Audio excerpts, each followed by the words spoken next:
Hi everyone, so in this tutorial I'm going to be showing you how I did this drawing of a Cavalier King Charles Spaniel puppy in pastels. Now this one here, my main aim was to really focus on that soft puppy fur texture and also the beautiful colouring that she has. But before I get into that, I will always start off with the eyes first. Now because this is where the emotion and expression stems from, I always want to make sure that I've got the eyes right. Now in some cases, just like Mabel here, she has quite dark eyes, so I don't want to go over the top with adding too much colour or too much of a lower eyelid reflection if I can't see it in my reference photo. By adding these highlights within the iris or around the eye in that eyelid area, we will end up changing that light source, so we do want to make sure that we are studying that accurately. Now if you're working from a low quality photo and you can't see details like that, then there are some cases where I will add in reflections, but I'll always make sure that I am following the general light source of the rest of the photograph. What I will then start to do is map in the fur around the eye. Now you can see here that I'm really trying to get a nice smooth blended base layer, and for this, for the very first layer, I used my pan pastels.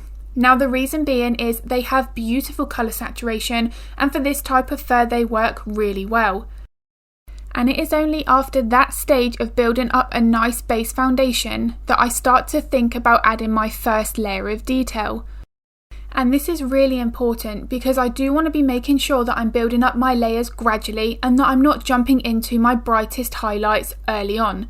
Because what that does is it will significantly limit the amount of depth, the texture, the realism that is captured within that portrait.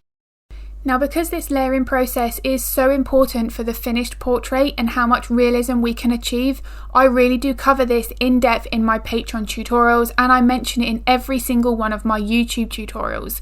This is going to be the best way of achieving more realism and more of that three-dimensional feel to your portrait. Now before I move on to the rest of the face, if you are interested in drawing along or watching the real-time version of this tutorial, then it's available on Patreon now. I've got a voiceover with this while I'm working, so everything is explained in the process of me drawing, so that means that there are no parts sped up, there are no sections cut out. It is a perfect one to draw along to. You get the reference photo, line art and full material lists, so every single colour that I have used on this portrait is also listed as well. So if that is of interest or any of my other in-depth tutorials, then I will link my Patreon in the description below. So onto the ear. Now spaniel ears, regardless if it's a Cocker Spaniel, Springer Spaniel or Cavalier King Charles, they are always going to be, for me, broken up into the same process. I don't want to be focusing on the fur as such. I'm only interested in the shapes that I can see to start with. By focusing on the shapes, the rest of it comes naturally because we don't put that pressure on ourselves that we're thinking, right, I need to be drawing all of this overlapping fur, I don't know where to start. So in the real-time tutorial, and I do have quite a few spaniel ear tutorials on Patreon of different colours, you really do see the layering process. So I don't want to be focusing on all of that fur that's on the very top layers. Just like I mentioned when working on the face, those clumps of fur and that detail need to be left until the last layer. What I want to be focusing on is everything that's underneath it. And this is in the real-time tutorial where I'm really showing which layer of that reference photo we should be working on. Now as you can see here, for most of this I have worked from dark to light. Now again, depending on the fur texture, the animal, the colouring, there are so many different things, but most of the time I will work from dark to light. There are rare cases where I will work from light to dark, and I've got a Labrador tutorial here on YouTube, which I will link in the description below, and that is one of those rare cases where I work from light to dark, and I mention in that tutorial why I've approached it in that way. So if that's of interest, then as I say, I will link that in the description as well. Now another thing throughout this tutorial is you have seen that I have got a colour wheel on show at times, and what I'm doing here is explaining why I'm choosing a specific colour. Now this is one of the more common questions that I'm asked on all social media, and it's how do I know which colour to select based on what I can see in my reference photo. Now worrying about which colour we should be using or which layers we should be using to get the exact colour we can see in the reference photo is something I know that we all give a lot of thought to. but the use of a colour wheel and the way that I've shown in this tutorial and many others that I've got on Patreon, it really does help to make the process so much easier and stress-free. The colour selection process doesn't have to be difficult, it doesn't have to be overwhelming. Quite often we're putting so much additional stress on ourselves to get it right early on that we can actually hold ourselves back from the drawing process. So if the colour selection or mixing layers is something that you find quite challenging, then this tutorial and a few of my others on Patreon, like the giraffe, that's a really good one for that, they may be of interest. And as I say, my Patreon channel I will make sure to link in the description below. The giraffe tutorial that I have just mentioned, I do have a YouTube version of that, so I will also link that in the description below as well. So let's now go on to something that I speak about so often, and it's in one of my top tips for drawing realistic fur videos, which again, that is also here on YouTube, and it is one of the most important elements when drawing fur. Now this is your fur direction, your fur length and fur thickness. Now the reason why I've brought this up now is because we can see the ear texture. She's got some longer fur across the top of her head. However, all of the fur now around her nose and the muzzle is going to be significantly shorter. This is really important in order to replicate the right texture and show that there is a variation in fur length.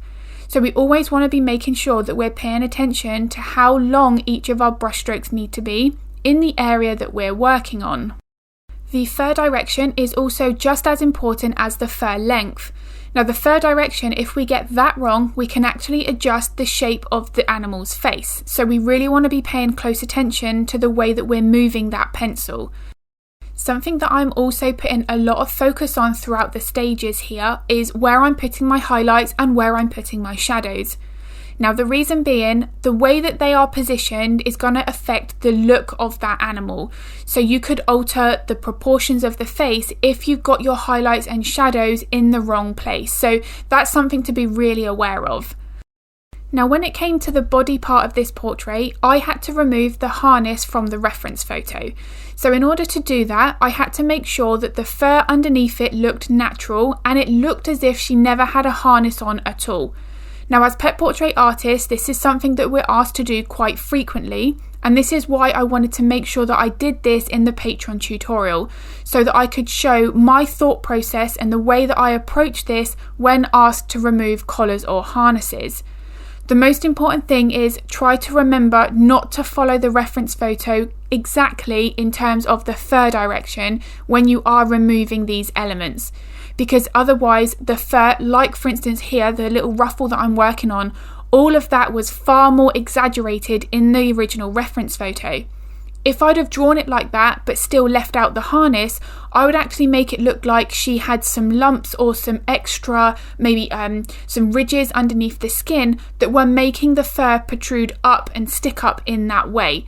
Now obviously that's something that I want to avoid, so I do have to make sure that I am then drawing this fur how I feel it would naturally look if she wasn't wearing that harness. Now with all that in mind, I can't stress enough that I'm not changing the fur direction completely. I am still using that reference photo as a guide, but there is going to be a little bit more freedom there where I'm going to have to make alterations. And something that's really useful in these cases is if you are taking on a pet portrait commission where you are required to remove an element like that, is ask for 4 or 5 different photographs of that animal without a harness on.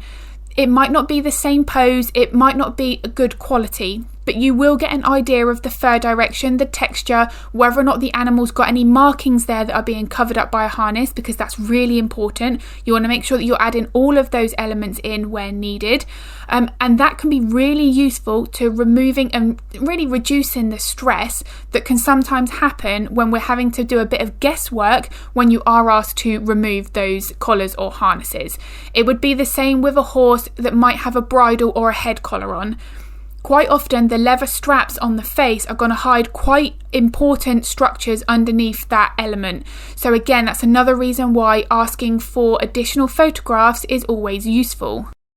And if you are looking to take on more pet portrait commissions, or maybe it's something you want to pursue more as a career, then my Patreon channel does focus on a range of breeds. So there are lots of dog, cats and a few horse tutorials there, so you've got a really nice variety.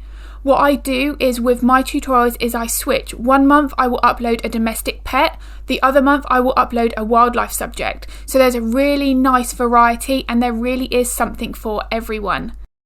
So I really hope the tips and techniques that I've shared in this video have been useful. If they were, I would really appreciate it if you could give it a like and a thumbs up because it makes a huge difference to my channel. And if you would like to get notified of future content that I upload here to YouTube, then hit the subscribe and the bell button. I'm going to be uploading another video at the end of the week, but as always, thank you so much for watching.